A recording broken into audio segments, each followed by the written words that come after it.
ಮೊಳಕೆ ಹೆಸರು ಕಾಳಿನ ನುಚ್ಚಿನ ಉಂಡೆನ ಮಾಡುವುದು ಹೇಗೆ ಅಂತ ನೋಡೋಣ ಬನ್ನಿ.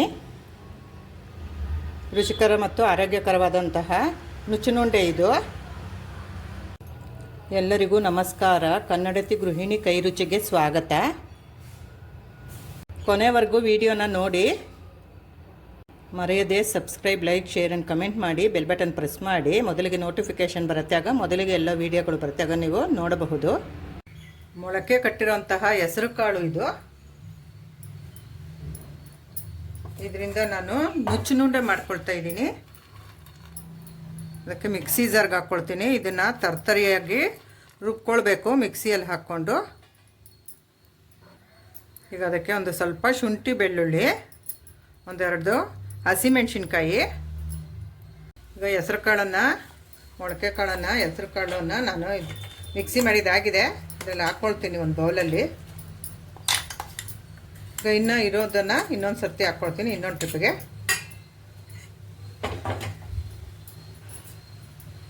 ಇನ್ನೂ ಒಂದು ಸ್ವಲ್ಪ ಉಳಿದಿರೋದನ್ನು ಈಗ ನೆಕ್ಸ್ಟು ಬ್ಯಾಚಲ್ಲಿ ಹಾಕ್ಕೊಂಡು ಮಿಕ್ಸಿ ಮಾಡ್ಕೊಳ್ತೀನಿ ನಾನು. ಈಗ ಇದಕ್ಕೆ ಹಸಿಮೆಣಸಿನ್ಕಾಯಿ, ಶುಂಠಿ, ಬೆಳ್ಳುಳ್ಳಿ ಇದಕ್ಕೂ ಒಂದು ಸ್ವಲ್ಪ ಹಾಕ್ಕೊಳ್ತೀನಿ. ಈ ಟ್ರಿಪ್ಪನ್ನು ಮಿಕ್ಸಿ ಮಾಡಿದ್ದಾಯಿತು. ಇದನ್ನು ನಾನು ತರಿಯಾಗಿ ರುಬ್ಕೊಂಡಿದ್ದೀನಿ. ಈ ಥರ ತರಿಯಾಗಿ ರುಬ್ಕೋಬೇಕು, ಗಟ್ಟಿಯಾಗಿ. ಒಂಚೂರು ನೀರು ಹಾಕೋ ಆಗಿಲ್ಲ ಇದಕ್ಕೆ. ಇದನ್ನೆಲ್ಲ ಮಿಕ್ಸಿ ಮಾಡಿದ್ದಾಗಿದೆ. ಇದಕ್ಕೆ ಒಂದು ಸ್ವಲ್ಪ ಅವಲಕ್ಕಿ ನೆನೆಸಿಟ್ಟಿರೋದನ್ನ ಒಂದು ಸ್ವಲ್ಪ ಹಾಕ್ಕೊಳ್ತೀನಿ. ಇದಕ್ಕೆ ಒಂದು ಸ್ವಲ್ಪ ಅವಲಕ್ಕಿನ ಹಾಕ್ಕೊಳ್ಬೇಕು. ಇನ್ನು ನುಚ್ಚುನುಂಡೆಗೆ, ಹೆಸರು ಕಾಳಿನ ನುಚ್ಚುನುಂಡೆಗೆ ಈ ಥರ ಸ್ವಲ್ಪ ಅವಲಕ್ಕಿ ಹಾಕ್ಕೊಳ್ಬೇಕು. ನೆಂದಿರೋ ಅಂಥ ಒಂದು 10 ನಿಮಿಷ ನೆಂದಿರೋ ಅಂತಹ ಅವಲಕ್ಕಿ ಇದು. ಈರುಳ್ಳಿನ ಸಣ್ಣದಾಗಿ ಹೆಚ್ಕೊಂಡಿದ್ದಾಗಿದೆ. ಈಗ ಇನ್ನು ಈ ಸಬ್ಬಕ್ಕಿ ಸೊಪ್ಪನ್ನು ಸಣ್ಣದಾಗಿ ಹೆಚ್ಕೊಳ್ಳೋಣ. ನುಚ್ಚುನುಂಡೆಗೆ ಹೆಸರು ಕಾಳಿನ, ಮೊಳಕೆ ಹೆಸರು ಕಾಳಿನ ನುಚ್ಚುನುಂಡೆಗೆ ಸಬ್ಬಕ್ಕಿ ಸೊಪ್ಪು ಹಾಕಿದ್ರೆ ತುಂಬಾ ಟೇಸ್ಟು ಚೆನ್ನಾಗಿರುತ್ತೆ. ಇದನ್ನು ನಾವು ಮಿಸ್ ಮಾಡೋ ಹಾಗಿಲ್ಲ. ಸಬ್ಬಕ್ಕಿ ಸೊಪ್ಪು ಒಂದು ಸ್ವಲ್ಪ ಆದರೂ ಹಾಕಲೇಬೇಕು. ಈಗ ಕೊತ್ತಂಬರಿ ಸೊಪ್ಪನ್ನು ಹಚ್ಕೊಳ್ಳೋಣ. ಹೀಗೆ ಸಣ್ಣದಾಗಿ ಹಚ್ಕೊಳ್ಬೇಕು. ಕೊತ್ತಂಬರಿ ಸೊಪ್ಪನ್ನು ಒಂದು ಸ್ವಲ್ಪ ಹಾಕ್ಕೊಳ್ಬೇಕು ಇದಕ್ಕೆ. ಕೊತ್ತಂಬರಿ ಸೊಪ್ಪು ಮತ್ತು ಸಬ್ಬಕ್ಕಿ ಎರಡೂ ಇರಲೇಬೇಕು, ಮಿಸ್ ಮಾಡೋ ಹಾಗಿಲ್ಲ. ಹೀಗೆ ಸಣ್ಣದಾಗಿ ಹೆಚ್ಕೊಳ್ಬೇಕು.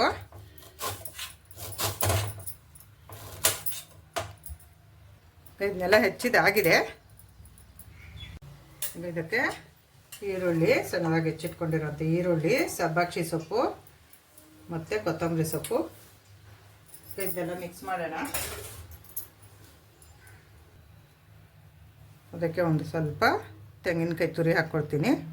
ತೆಂಗಿನಕಾಯಿ ತುರಿ ಮಿಸ್ ಮಾಡೋ ಹಾಗಿಲ್ಲ. ಇದು ತುಂಬಾ ಟೇಸ್ಟ್ ಕೊಡುತ್ತೆ ಈ ನುಚ್ಚುನುಂಡೆಗೆ.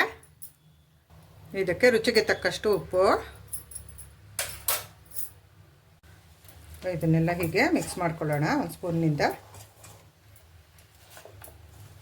ರುಬ್ಬಿರೋದು ಹೆಸರು ಕಾಳು ಮತ್ತು ಅವಲಕ್ಕಿ, ಈರುಳ್ಳಿ, ಕೊತ್ತಂಬರಿ ಸೊಪ್ಪು ಎಲ್ಲ ಚೆನ್ನಾಗಿಗೆ ಉಪ್ಪು ಎಲ್ಲನೂ ಮಿಕ್ಸ್ ಮಾಡಿಕೊಡ್ಬೇಕು. ಹೀಗೆ ಕೈಯಿಂದ ಮಿಕ್ಸ್ ಮಾಡ್ಕೊಳ್ಳೋಣ. ಇದನ್ನು ಚೆನ್ನಾಗಿ ಕಲಿಸ್ಕೊಳ್ಬೇಕು ಈ ಥರ. ಈಗ ಇದೆಲ್ಲ ಮಿಕ್ಸ್ ಮಾಡಿದ್ದಾಯಿತು.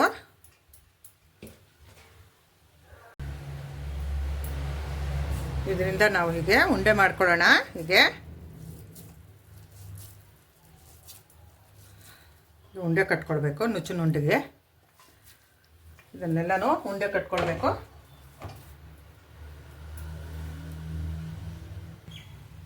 ಇದನ್ನ ನೋಡಿ ಉಂಡೆ ಮಾಡ್ಕೊಳ್ಬೇಕು. ಹೀಗೆ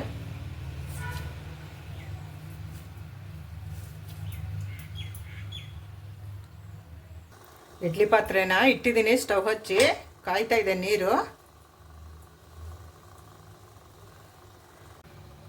ಇದನ್ನೆಲ್ಲ ನಾನು ಉಂಡೆ ಮಾಡ್ಕೊಂಡಿದ್ದಾಗಿದೆ. ಈಗ ಈ ಇಡ್ಲಿ ಪಾತ್ರೆಯಲ್ಲಿ ಇಡ್ತಾ ಇದ್ದೀನಿ, ಇಡ್ಲಿ ಸ್ಟ್ಯಾಂಡಲ್ಲಿ ಇಡ್ತಾ ಇದ್ದೀನಿ.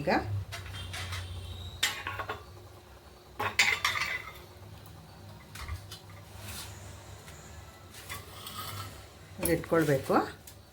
ಒಂದು ಇಟ್ಟಿದ್ದಾಗಿದೆ. ಒಂದು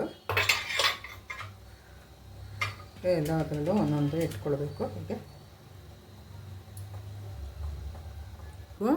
ಇಟ್ಟಿದ್ದಾಯಿತು, ಇಟ್ಕೊಳ್ತೀನಿ. ಇರೋದನ್ನೆಲ್ಲನೂ ಇಟ್ಕೊಳ್ತಾಯಿದ್ದೀನಿ. 4 ಪ್ಲೇಟ್ಗೆ ಆಗಿದೆ, ಇದೊಂದು ಎಕ್ಸ್ಟ್ರಾ ಆಗಿದೆ, ಇದರಲ್ಲಿ ಇಟ್ಕೊಳ್ಬೋದು.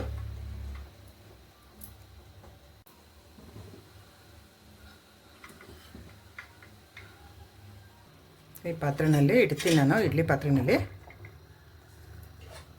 ಇದು ಒಂದು 20-25 ನಿಮಿಷ ನಾನು ಇದನ್ನ ಚೆನ್ನಾಗಿ ಬೇಯಿಸ್ಕೊಳ್ಬೇಕು. ಮೀಡಿಯಮ್ ಫ್ಲೇಮಲ್ಲಿ ಇಟ್ಕೊಂಡು ಬೇಯಿಸ್ಕೊಳ್ತೀನಿ. ಈಗ ಕುಕ್ಕರ್ನ ಮುಚ್ಚಿದ್ದೀನಿ, ಇಡ್ಲಿ ಪಾತ್ರೆನ ಮುಚ್ಚಳನ ಒಂದು 20-25 ನಿಮಿಷ ಬೇಯಿಸ್ಕೊಳ್ಬೇಕು. ಈಗ ಚಟ್ನಿ ಮಾಡೋದಕ್ಕೆ ನಾನು ಹುರ್ಗಡ್ಲೆ ಒಂದು ಸ್ವಲ್ಪ ಇಟ್ಕೊಂಡಿದ್ದೀನಿ. ತೆಂಗಿನಕಾಯಿ ತುರಿ, ಫ್ರೆಶ್ ತೆಂಗಿನಕಾಯಿ ತುರಿ ತುರಿದಿರೋದು, ಕೊತ್ತಂಬರಿ ಸೊಪ್ಪು, ಶುಂಠಿ, ಹುಣಸೆ ಹಣ್ಣು, ಉಪ್ಪು, ಬೆಳ್ಳುಳ್ಳಿ, ಒಂದು 6 ಹಸಿರು ಮೆಣಸಿನ್ಕಾಯಿನ ಇಟ್ಕೊಂಡಿದ್ದೀನಿ. ನಾನು ಚಟ್ನಿಗೆ ಎಲ್ಲ ರೆಡಿ ಮಾಡ್ಕೊಂಡಿದ್ದೀನಿ. ಈಗ ಇದನ್ನ ನಾನು ಮಿಕ್ಸಿ ಮಾಡ್ಕೊಳ್ತೀನಿ. ಮಿಕ್ಸಿ ಜಾರ್ಗೆ ಸ್ವಲ್ಪ ನೀರು ಹಾಕ್ಕೊಳ್ತೀನಿ, ಒಂದು ಅರ್ಧ ಗ್ಲಾಸು. ಈಗ ಚಟ್ನಿ ರುಬ್ಬಿದ್ದಾಗಿದೆ, ರೆಡಿಯಾಗಿದೆ ಚಟ್ನಿ. ತೆಂಗಿನಕಾಯಿ ಚಟ್ನಿ ರೆಡಿ ಆಯಿತು. ಈಗ ಇದನ್ನು ಒಂದು ಬೌಲ್ಗೆ ಹಾಕ್ಕೊಳ್ತೀನಿ. ಹೀಗೆ ಈ ಖಾರವಾದ ಈ ಚಟ್ನಿಗೆ ಒಂದು ಒಗ್ಗರಣೆ ಮಾಡ್ಕೊಳ್ಳೋಣ.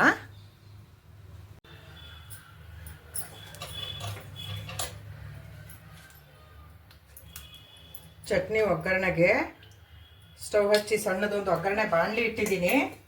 ಅದರಲ್ಲಿ ಒಂದು 2 ಸ್ಪೂನು ಎಣ್ಣೆ ಹಾಕ್ಕೊಂಡಿದ್ದೀನಿ. ಈಗ ಅದಕ್ಕೊಂದು ಅರ್ಧ ಸ್ಪೂನು ಸಾಸಿವೆ ಹಾಕ್ಕೊಳ್ತಾ ಇದ್ದೀನಿ.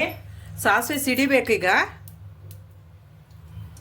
ಸಾಸಿವೆ ಸಿಡಿತಾ ಇದೆ. ಈಗ ಕಡಲೆಬೇಳೆ, ಉದ್ದಿನಬೇಳೆ 2 ಮಿಕ್ಸ್ ಆಗಿರೋದು 1 ಸ್ಪೂನ್ ಹಾಕ್ಕೊಳ್ತಾ ಇದ್ದೀನಿ ಇಲ್ಲಿ ಚಟ್ನಿ ಒಗ್ಗರಣೆಗೆ.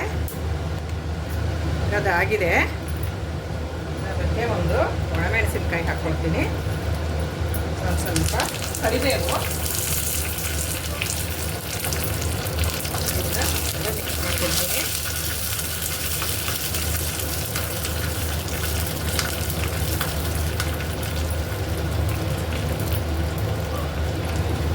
ಜಸ್ಟ್ ಸ್ಟವ್ ಆಫ್ ಮಾಡ್ಕೊಳ್ತೀನಿ. ಒಗ್ಗರಣೆ ಆಗಿದೆ.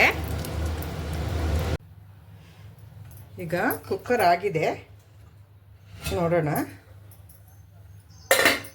ನೋಡಿ ಎಷ್ಟು ಚೆನ್ನಾಗಿ ಬಂದಿದೆ ನುಚ್ಚುನುಂಡೆ. ಇದು ಡಯಟ್ ರೆಸಿಪಿನೂ ಆಗುತ್ತೆ. ಇದು ನಾವು ಬೆಳಗಿನ ತಿಂಡಿಗೂ ಇದನ್ನು ಮಾಡ್ಕೊಳ್ಬಹುದು, ನೈಟ್ ಊಟಕ್ಕೂ ನಾವು ಈ ಥರ ನುಚ್ಚುನುಂಡೆನ ಮಾಡ್ಕೊಳ್ಬಹುದು, ಮಧ್ಯಾಹ್ನಕ್ಕೂ ಇದನ್ನು ನಾವು ಮಾಡ್ಕೊಳ್ಬಹುದು. ಈ ವೆಯ್ಟ್ ಲಾಸ್ ಮಾಡಬೇಕು ಅಂತ ಇರ್ತಾರಲ್ವ, ತೂಕ ಕಮ್ಮಿ ಆಗಬೇಕು ಅಂತ, ಅಂಥವ್ರಿಗೆ ಇದು ತುಂಬಾ ಉಪಯೋಗ ಆಗುವಂತಹ ನುಚ್ಚುನುಂಡೆ ಇದು.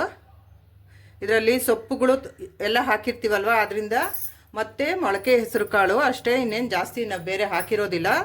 ಇದು ಡಯಟ್ ರೆಸಿಪಿಗೆ ಒಳ್ಳೆ ತುಂಬಾ ಚೆನ್ನಾಗಿರೋಂತಹ ತಿಂಡಿ ಇದು, ಮೊಳಕೆ ಹೆಸರು ಕಾಳಿನ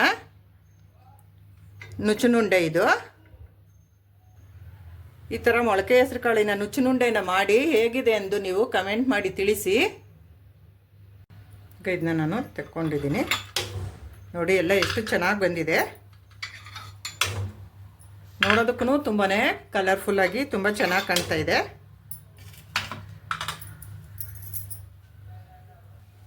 ಇದನ್ನು ಸರ್ವಿಂಗ್ ಪ್ಲೇಟಲ್ಲಿ ಹಾಕ್ಕೊಳ್ತೀನಿ ನಾನು. ಹೀಗೆ ತೆಕ್ಕೊಳ್ಬೇಕು, ಹೀಗೆ ಒಂದೊಂದನ್ನೇ ಹೀಗೆ ತೆಕ್ಕೊಂಡು ಸರ್ವಿಂಗ್ ಪ್ಲೇಟಲ್ಲಿ ಹಾಕ್ಕೊಳ್ಳೋದು.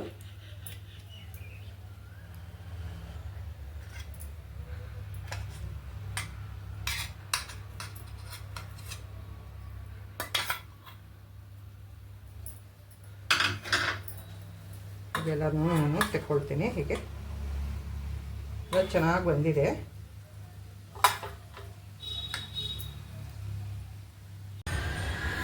ಇದು ಎಷ್ಟು ಚೆನ್ನಾಗಾಗಿದೆ. ಮೊಳಕೆ ಹೆಸರು ಕಾಳಿನ ನುಚ್ಚಿನುಂಡೆ ತುಂಬಾ ಚೆನ್ನಾಗಾಗಿದೆ. ಈಗ ಇದನ್ನ ನಾನು ಒಂದು ಸ್ವಲ್ಪ ಟೇಸ್ಟ್ ಮಾಡ್ಕೊಳ್ತೀನಿ.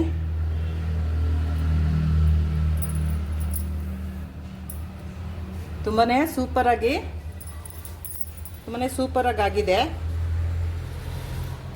ಇದಕ್ಕೂ ಚಟ್ನಿಗೂ ಸಖತ್ತಾಗಿದೆ ಕಾಂಬಿನೇಷನ್ನು. ಮರೆಯದೆ subscribe, like, share and comment ಮಾಡಿ, ಬೆಲ್ ಬಟನ್ ಪ್ರೆಸ್ ಮಾಡಿ. ಮೊದಲಿಗೆ ನೋಟಿಫಿಕೇಷನ್ ಬರುತ್ತೆ, ಆಗ ಮೊದಲಿಗೆ ಎಲ್ಲ ವೀಡಿಯೋಗಳು ಬರುತ್ತೆ, ಆಗ ನೀವು ನೋಡಬಹುದು. ನೋಡಿದ್ದಕ್ಕೆ ಧನ್ಯವಾದಗಳು.